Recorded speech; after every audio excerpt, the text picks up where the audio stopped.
Hello everyone, this is Miss Nefa, your barista in Greenland. At this moment, nagtitikang na paghakot sa akong mga gamit. Actually, katatapos la sa akong trabaho, pag uli ko, diretso ak nag-pack up sa iba ko na gamit na wala ko pa kahisulod sa akong bag. Kay diri na good talaga pwede na mag-extend pack one night di sini na akong kwarto, kay adi na inabot na mag-transfer di sini nga akong kwarto na akong gigikanan.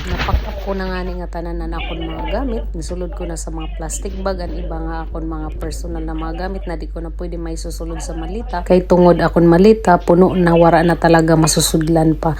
Pagkatapos ko si Tondi da mamutos sa akong mga gamit nga tanan, diretso ako nilingkod kay sobra akong kapagalan. Kay pagtikang ko sa duty, ang bago ko diretso ako talaga maghahakot yan na, diretso nga to magta-transfer sa akon, tatransferan na bago nga apartment. Ang masasabi ko lang talaga mga Jai na hindi po talaga biro ang pagpapack up or pagliligpit ng mga gamit para makapag-transfer sa ibang apartment na naman.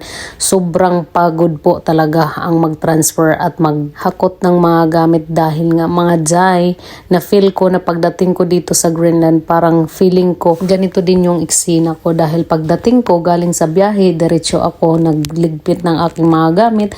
Inuna ko muna yung aking bidding. Syempre, kailangan ko din unahin yun dahil nga anytime pwede na akong mahiga dahil sa sobrang pagod sa aking biyahe. Imaginein mo, from Saudi to Denmark, grabe din ang oras na aking tinagal sa aking pagbabiyahe para lang makarating sa Denmark. At ayan, na-feel ko po talaga yan ngayon.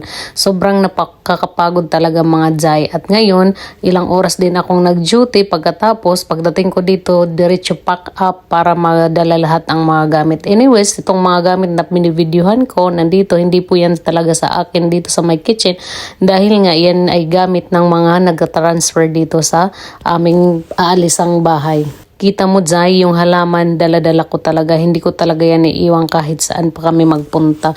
So yan talaga ang aking pinaka-importante din sa lahat. Ano? Galing pa talaga yan sa Saudi mga Jai. Pinagtiisan ko talaga yan na bitbitin papunta dito dahil nga sa sobrang attached din ako dyan sa halaman na yan at hindi ko alam kung bakit. Parang itunuturing ko din talaga na isang swerte din sa akin yan. So wag na kayong mag-violent reaction dyan dahil kanya-kanya naman tayo ng paniniwala sa ating personalidad, sa ating buhay. Okay mga Jai, so ang ibon kong ito, hindi ko alam kung paano ko to dadalhin dahil nga parang feeling ko, tingnan mo, nalulungkot sila sa aking pag-alis. Pero for sure, dadalhin ko talaga yan dahil akin yan at pinamana yan sa akin. Kaya syempre Jai, iingatan ko talaga yan at dahil may sentimental value na naman yan sa akin na ibon. So ganyan po talaga ako mag-ingat ng mga bigay sa akin.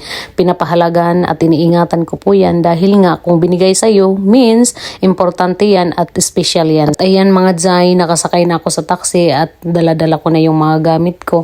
Tinitingnan ko yung aking bahay na tinirahan. Sobrang napakalungkot naman ang damdamin ko habang papalayo ako. Dito nga sa taxi, tingnan nyo, dala-dala ko yung aking gamit. Pero sobrang nakakalungkot. Tingnan mo yung mukha ko dyan, parang mangiyak-ngiyak na.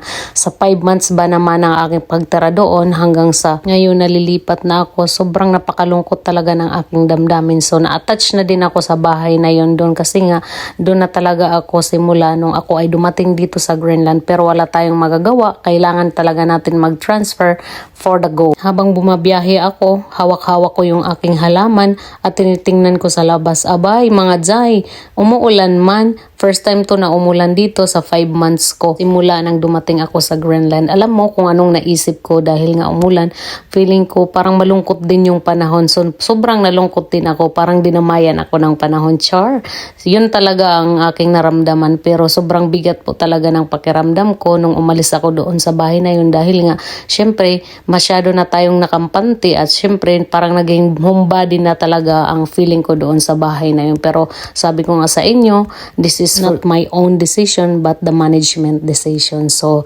irespeto natin ang desisyon ng management dahil isa lang tayong empleyado. Ika nga sa kasabihan, a good employee is the one who obey the rules and regulation of the management. So kahit balik-balik ta rin, empleyado pa rin tayo at employer pa din natin ang masusunod. And finally, nandito na nga ako sa aking apartment. Dumating na ako at nadala ko na yung aking mga gamit lahat. So ngayon naman, ang gagawin natin ay mag-arrange tayo tingnan nyo naman, naka full uniform pa talaga ako dyan dahil nga wala na akong time na magbihis pa mga Jai, dahil nga busy ako sa paghahakot, pagpapack up ng mga gamit at gusto kong matapos na to dahil nga isa ito sa aking iniisip since tomorrow is my rest day. So ngayon gusto ko na talagang makalipat para bukas pag-arrange ko dire-diretso na. Alam nyo mga Jai, pasado alas 10 na po ito ng gabi na aking pagdating dito dahil nga nagantay pa ako ng sasakyan na maghahakot ng aking mga gamit. At alam nyo mga Jai, pinahiram pa ako ng aking colleagues ng 100 kroner para nga may maipamasahe dahil wala naman akong cash mga Jai. At syempre mga Jai, dahil hiram natin yun na pira,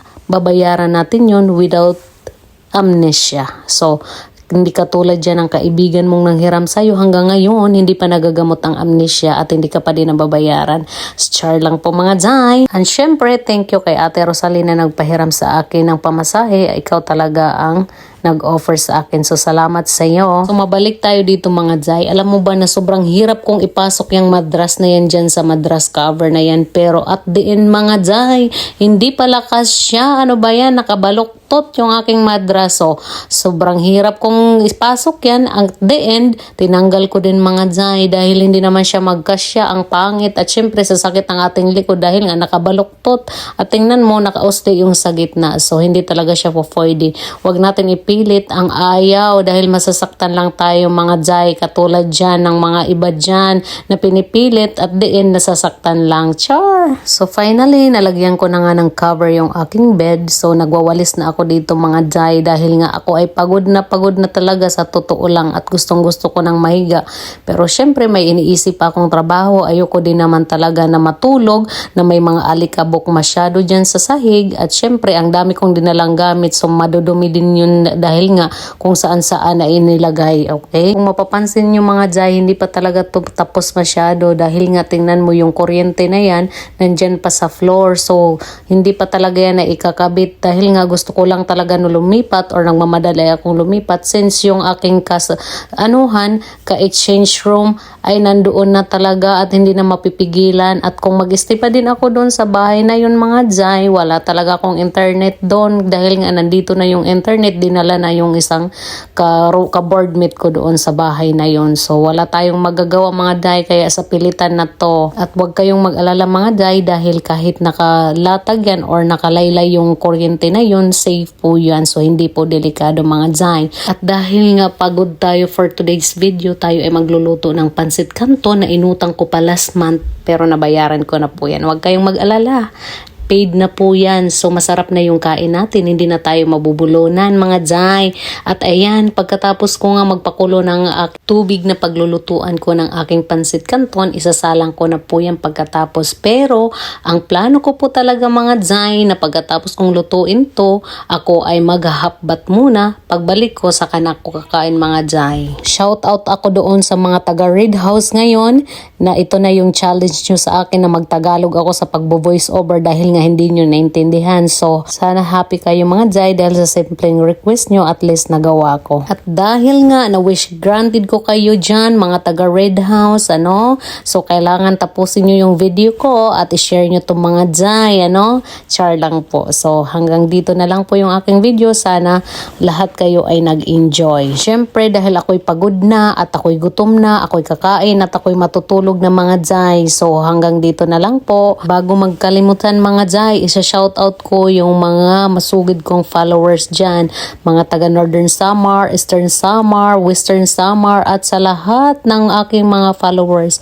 Maraming salamat po sa inyo. At dahil sa inyo, ako ay na-inspired na mag-vlog. Everybody take care. Bye-bye!